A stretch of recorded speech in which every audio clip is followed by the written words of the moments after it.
friends, this is your host Vanna and you are watching the new episode of The Bitter Truth. क्या आप जानते हैं कि भारतीय शिक्षा व्यवस्था के साथ हर बार छेड़छाड़ और तोड़ मरोड़ की गई है? हाँ, ये स्पष्ट है कि भारतीय शिक्षा व्यवस्था के साथ हर बार छेड़छाड़ और इसे जानबूझकर बर्बाद किया गया है। इसकी शुरुआत मुगल काल में ही शुरू हो गई थी, जिन्होंने कई वर्षों तक भारत पर शासन किया।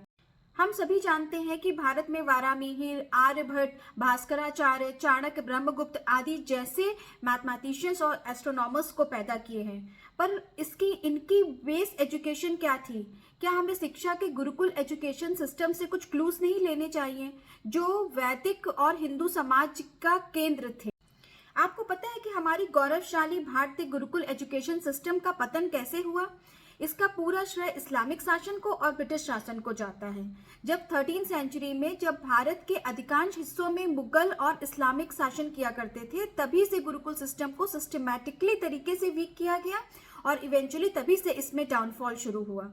फिर अंग्रेजों द्वारा भारत पर नियंत्रण करने के बाद इसका इफेक्ट और भी कम हो गया, इसकी प्रभावशीलता और कम हो गई। 1835 में जब इंग्लिश एजुकेशन एक्ट आया, इससे गुरुकुल सिस्टम मानो मुख्य धारा से गायब सा ही हो गया। यदि आपने लॉर्ड मैकॉले के बारे में पढ़ा होगा, जो एक हाई रैंक ब्रिटिश ऑफिसर था, जिसने 19वीं सेंचुरी में भारत में ब्रिटिश साम्राज्यवादी नीति को आकार देने में प्रमुख भूमिका निभाई थी। 1835 में इनफैक्ट लॉर्ड मैकॉले ने ब्रिटिश पार्लियामेंट को संबोधित किया था, जिसमें उसने ये कहा था कि हमें भारत के पुराने और प्राचीन एजुकेशन सिस्टम और संस्कृति को बदलना होगा और उन्हें ये महसूस कराना होगा कि जो विदेशी है और जो अंग्रेजी है वो ही सर्वश्रेष्ठ है।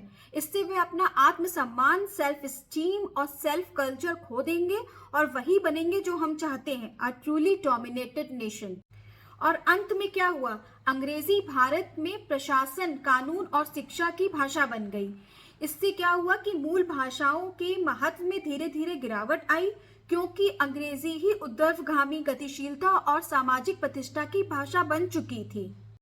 अंग्रेजी शिक्षा भारत में अपने साथ western ideas, values and norms लेकर आई।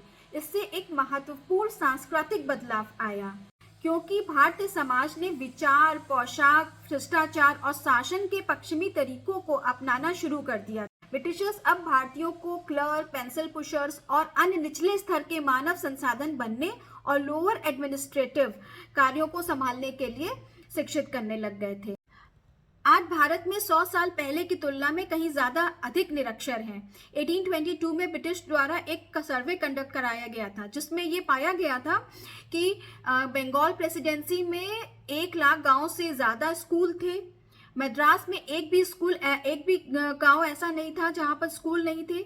मुंबई में यदि गांव की आबादी 100 या 100 से अधिक होती थी तो एक स्कूल होना अनिवार्य था, और इन सब स्कूलों में सारी जाति के, सारे कास्ट के टीचर्स और स्टूडेंट्स हुआ करते थे।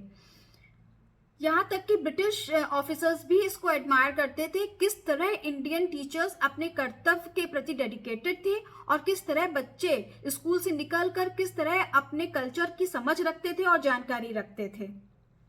मद्रास की एक missionary school teacher Mrs Bell ने अपने इंडियन एजुकेशन सिस्टम को इंग्लैंड में इंट्रोड्यूस कराया था, जिससे ये पता चलता है कि खुद हमारी एजुकेशन सिस्टम को वो अडॉप्ट किया करते थे और वह कभी नहीं चाहते थे ब्रिटिशर्स की इंडिया एक डेवलप्ड कंट्री बने।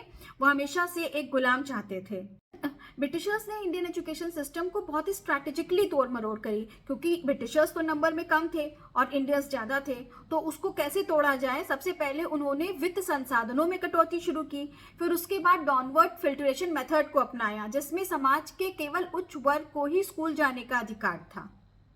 अब अंग्रेजों द्वारा फैलाया गया जहर देश को कमजोर कर रहा है। हमें शायद ही भारतीय संस्कृति, भारतीय मॉडल और भारतीय सोच के बारे में जानने की इच्छा है। एक राज्य का पतन कैसे होता है? जब उसकी संस्कृति को ही नष्ट कर दिया जाए, उसके कल्चर, उसके वैल्यूज को ही नष्ट कर दिया जाए और दूसरे लोगों को अपने जीवन जीने के तरीके से, उनके दर्शन और उनके सिद्धांत और उनके विचार और संस्कृति पर से ही विश्वास उठ जाए। फिर आजादी के बाद ये व्यवस्था क्यों नहीं बदली? क्योंकि आजादी के बाद कांग्रेस नेता, विशेष रूप से पंडित जवाहरलाल नेहरू, जिनकी खुद की एजुकेशन इंग्लैंड में हुई थी, वो इससे इतने ज्यादा इन्फ्लुएंस थे कि इसको इंग्लिश एजुकेशन सिस्टम को ही जारी रखने में उन्होंने रुचि जताई। इस बात का सबसे बड़ा प्रमाण यह है कि इंडिया के पहले एजुकेशन मिनिस्टर मौलाना आजाद, जो वो खुद कभी स्कूल नहीं गए, उनकी सारी एजुकेशन एक होम स्कूलिंग के थ्रू ही हुई थी। फिर कुछ सालों बाद जब कांग्रेस पार्टी कमजोर पड़ने लगी, तब उसने कम्युनिस्ट पार्टी का सहारा लिया। बदले में कम्युनिस्ट पार्टी ने एजुकेशन सिस्टम और एकेडमिक इंस्टीट्यूशंस पर फुल कंट्रोल मांगा। इससे कांग्रेस को कोई आपत्ति नहीं थी, क्योंकि उसने कभी एजुकेशन सिस्टम और उसके प्रभाव और उसकी वैल्यूज को समझा ही नहीं, इसलिए उसने सारा कंट्रोल, फुल कंट्रोल उसने कम्युनिस्ट पार्टी को दे दिया। वामपंथियों ने झूठ बोलकर सिस्टमैटिकली हमारे इंडियन एजुकेशन सिस्टम को कमजोर कर दिया है। जानबूझकर गलत तरीके से डिजाइन की गई प्रथाओं ने हमारे आने वाली जनरेशन्स पे नेगेटिव इम्पैक्ट डाला है। और सबसे बड़ा एग्जाम्पल इसका जेएनयू है, जहां पर खुलेआम नारे लगते हैं भारत तेरे टुकड़े होंगे, जिसे रेक्टिफाई करना, तुरंत रेक्टिफाई करना इट्स वेरी इंपॉर्टेंट। वामपंथी एक राजनीतिक जेनोसाइड्स हैं, जो अपने विचारों को बौद्धिक लूट के पीछे छिपाते हैं और दूसरों पर अत्याचार करते हैं और जाति और धर्म के नाम पर भारतीयों को आपस में लड़ाते हैं। अगर हमें वास्तव में खुद को, अपने देश को कमजोर नहीं करना है, तो हमें अपने एजुकेशन सिस्टम को उसके ब्रिटिश इंपीरियलिस्टिक इम्पैक्ट से बाहर निकालना होगा। स्कूली बच्चों में सही शिक्षा तय करने का सही समय है। इसलिए निश्चित रूप से हमें भारतीय ज्ञान, भारतीय संस्कृति के ज्ञान को व्यापक रूप से प्रचारित करना चाहिए और स्कूली पाठ्यक्रम में इसे शामिल किया जाना चाहिए। एक भारतीय के रूप में हमें अपने वेदों, उपनिषदों, पवित्र गीता और भारत के अन्य धर्म ग्रंथों की वास्तविक वैज्ञानिक सुंदरता को जानना चाहिए। Now it's a high time to revive our education system, और इसका बेस्ट एग्जाम्पल हमें कोरिया, जापान या जर्मनी से लेना चाहिए, जो अपने कल्चर को फॉलो करते हुए भी टेक्नोलॉजी वाइज हमें लीड करते हैं। I am not against modern education system or foreign languages. In fact, learning new languages is a good thing, as it opens up new opportunities, avenues, and helps you communicate effectively with a wider group.